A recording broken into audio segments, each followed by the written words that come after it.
दोस्तों, जिस चीज का डर था वही हुआ। पहले चरण का लोकसभा चुनाव से पहले ईवीएम में गड़बड़ी का मामला सामने निकल कर आ गया है। जब केरल में एलडीएफ और यूडीएफ के एजेंटों ने ईवीएम को चेक किया तो कम से कम 4 ईवीएम ने भाजपा के पक्ष में ज्यादातर वोट डाले।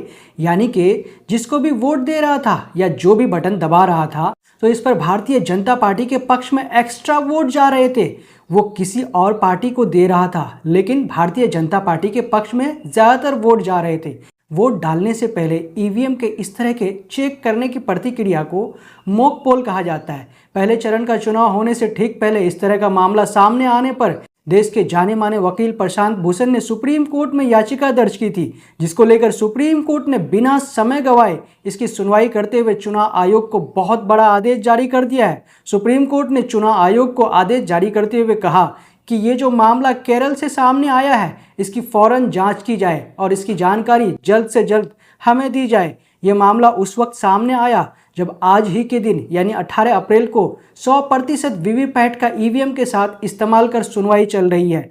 हम आपको बता दें दोस्तों कि जब सुप्रीम कोर्ट में ईवीएम और वीवीपैट को लेकर सुनवाई चल रही थी तो उसी दौरान प्रशांत भूषण ने इस मामले को उठाया था और उन्होंने कहा कि एक मीडिया हाउस ने ऑनलाइन रिपोर्ट दी है कि ईवीएम के मॉक ड्रिल के दौरान शिकायतें दर्ज कराई गई है। आरोप लगाया गया है कि केरल के कसरगोड इलाके में ईवीएम के मॉक ड्रिल के दौरान 4 ईवीएम में अतिरिक्त बीजेपी के वोट पड़े हैं। इसको लेकर यूडीएफ यानी यूनाइटेड डेमोक्रेटिक फ्रंट और एलडीएफ लेफ्ट डेमोक्रेटिक फ्रंट ने जिला कलेक्टर से शिकायत की है कि 4 ईवीएम में मॉक ड्रिल के दौरान अतिरिक्त वोट बीजेपी को पड़े हैं। इसके बाद जस्टिस संजीव खन्ना और न्यायमूर्ति दीपांकर दत्ता की पीठ ने एक मौखिक आदेश पारित किया जिसमें चुनाव आयोग को इस आरोप की जांच करने का निर्देश दिए हैं। तो जी हाँ दोस्तों, अभी पहले चरण का चुनाव भी नहीं हुआ है और उससे पहले ईवीएम में गड़बड़ी का मामला केरल से सामने निकल कर आ गया है। भले ही इसकी अभी पुष्टि होनी बाकी है, लेकिन जिन्होंने यह आरोप लगाया है वो कोई आम जनता नहीं बल्कि यूडीएफ और एलडीएफ वाले हैं। इस बात को लेकर देश में मामला बहुत गर्मा गया है और चुनाव आयोग पर सवाल उठना शुरू हो गया है। जो भारतीय जनता पार्टी कहती है कि हमारे ऊपर ईवीएम को लेकर हमेशा गलत आरोप लगाए जाते हैं, वो हार के डर से हमेशा ईवीएम को बदनाम करते हैं। तो फिर ये मामला कैसे सामने आ गया कि जितने भी वोट डाले जा रहे हैं तो उसमें से extra vote Bharatiya Janata party को जा रही है।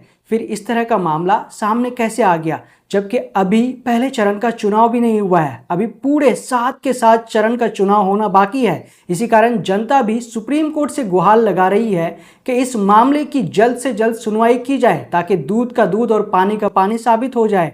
इसी बात को लेकर कांग्रेस लिखते हैं, ईवीएम पर बटन कोई दबाइए, वोट बीजेपी को जाता है। केरल में ये मामला सामने आया है। यही वजह है कि हम कहते हैं राजा की आत्मा ईवीएम में है। हमारी मांग रही है कि वीवीपैट की पर्चियां मतदाताओं को सौंपी जाए। मतदाता उन वीवीपैट पर्चियों को एक अलग पेटी में डालें, फिर उन वीवीपैट पर्चियों की 100% गिनती की जाए। इन मुद्दों को लेकर हमने चुनाव आयोग से कई बार मिलने का वक्त मांगा, लेकिन चुनाव आयोग इस पर बात करने को तैयार नहीं।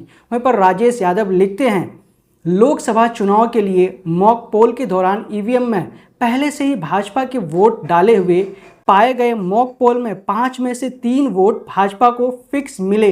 ये घटना केरल की है। माननीय सुप्रीम कोर्ट सुनवाई कर रहा है। राजा की आत्मा ईवीएम में है। वहीं पर और एक अन्य यूजर लिखते हैं, ईवीएम का एक्स्ट्रा वोट बीजेपी को ही क्यों गिरता है, किसी दूसरे दल को क्यों नहीं। स्पष्ट है कि सेटिंग की जा रही है। ये वाली ईवीएम मॉक ड्रिल में गलती से आ गई होगी। हो जाता है, इतने बड़े देश में ईवीएम सेट करना तो भी समुद्र मंथन ही है। क्यों माना जाए चुनाव तब निष्पक्ष। तो दोस्तों, केरला में जो ईवीएम को लेकर गड़बड़ी का मामला सामने आया है कि जितने भी वोट डाले जा रहे हैं उनमें से ज़्यादातर वोट यानी कि extra vote Bharatiya Janata party को जा रहे हैं। तो इसके बारे में आपको क्या कहना है, हमें कमेंट करके ज़रूर बताएं। फिलहाल इस न्यूज़ के लिए इतना ही। जब तक के लिए हम आपसे लेते हैं इजाज़त। जय हिंद, जय भारत।